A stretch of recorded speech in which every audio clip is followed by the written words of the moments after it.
ನಮಸ್ಕಾರ. ನಾನು ಜೆ ಕರ್ನಾಟಕ ರಕ್ಷಣಾ ರಾಜ್ಯಾಧ್ಯಕ್ಷರು ಶಾಮಸುಂದರ ಅಂತ. ಈಗ ಏನಂದ್ರೆ ಗಂಗಾಧರ್ ಗೌಡ ಓಪಿಡಿಯಲ್ಲಿ 4 ವರ್ಷ ಖಂಡಿತ ಇದಾರ. ಈಗ ಮತ್ತೆ ಕೂಡ ಅವರಿಗೆ ಇದಕ್ಕೆ ಕೊಡಬೇಕು ಅಂತ ನಮಗೊಂದು ಆರೋಪ. ಯಾಕಂದ್ರೆ ಅಲ್ಲಿ ಏನೇನು ಹಗರಣಗಳಾಗಿದಾವೆ ಅಂದ್ರೆ, ಒಂದು ಕಟ್ಟಡನಿಂದ ಒಂದು ಲೈಟ್ ವರೆಗೆ ಬರೀ ಮೋಸ, ಮಾತ್ರೆದಾಗಲಿ ಟ್ಯಾಬ್ಲೆಟ್ಸ್ ಆಗಲಿ ಎಲ್ಲ ಪ್ರತಿಯೊಂದು ಮೋಸ ಮಾಡಿದಾರ. ಈಗ ರೊಕ್ಕ ದುಡಿಯಕ ಅಲ್ಲಿ ಒಳ್ಳೆ ಲಾಭ ಇದೆ ಅಂತೇಳಿ ಅಲ್ಲೇ ಕುಂತ್ ಬಿಟ್ಟಿದಾರ. ಒಂದು ಕನ್ಸ್ಟ್ರಕ್ಷನ್ಗೆ 2 ಟೆಂಡರ್ ಹಾಕ್ತಾರ, 2ರಲ್ಲಿ ಒಂದು ಪೇಮೆಂಟ್ ಮಾಡ್ಕೊಂತಾರ, ಒಂದು ಹಂಗೆ ರೊಕ್ಕ ತಗೊಂತಾರ. ಮಿಷನ್ಗಳು ಹಳೆ ಇದ್ರೆ ಕೂಡ ಮತ್ತೆ ಖರೀದಿ ಮಾಡಿ ಮತ್ತೆ ಅವು ಕಂಪ್ನಿಗೆ ಮತ್ತೆ ರೀಪ್ಲೇಸ್ ಕೊಟ್ಟು ಅಮೌಂಟ್ ವಾಪಸ್ ಕೊಡ್ತಾರ.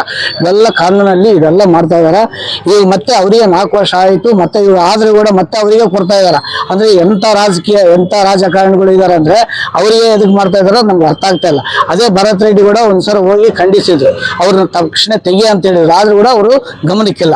ಯಾವ್ದಕ್ಕೂ ಏನೋ ಮತ್ತೆ ಅರ್ಥ ಆಗ್ತಿಲ್ಲ.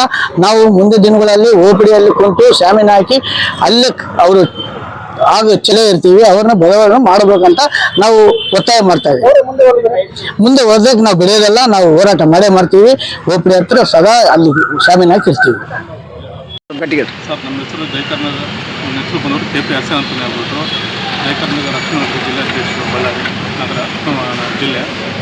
ಇವತ್ತಿನ ವಿಷಯ ಏನಂತಂದರೆ, ಗಂಗಾಧರ ಗೌಡ ಅವರು 4 ವರ್ಷದಿಂದ ಏನೆಲ್ಲ ಹಗರಣ ಮಾಡಿದ್ರು ಎಲ್ಲರಿಗೂ ಗೊತ್ತಿದ್ರು ಕೂಡ ಆದರೂ ಕೂಡ ನಮ್ಮ ಮಾನ್ಯ ಶಾಸಕರಲ್ಲಿ ಮತ್ತು ನಮ್ಮ ಸಂಬಂಧಪಟ್ಟ ಅಧಿಕಾರಿಗಳು ಆಗಲಿ ಯಾವುದೇ ಕ್ರಮ ತಗೊಂಡಿಲ್ಲ ಅವ್ರ ಮೇಲೆ.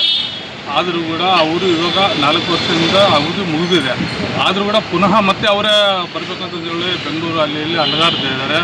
ಆದರೂ ವೈದ್ಯರು ಭಾಳ ಜನ ಇದ್ದಾರೆ, ಬಟ್ ಇವ್ರಿಗೆ ಕೊಡಬೇಕಂತ ನಮ್ಮ ಉದ್ದೇಶನೇ ಇಲ್ಲ.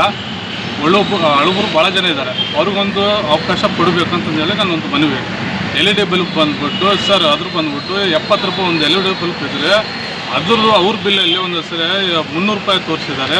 ಹಗರಣಗಳು ತುಂಬ ಆಗಿದ್ದಾವೆ. ಅದ್ರ ಬಗ್ಗೆ ಸೂಕ್ತ ಕ್ರಮ ನಡೆಸಬೇಕಂತಂದೇಳಿ ಸರ್ಕಾರಕ್ಕೆ ನಾನು ಒಂದು ಮನವಿ ಮಾಡ್ತೀನಿ.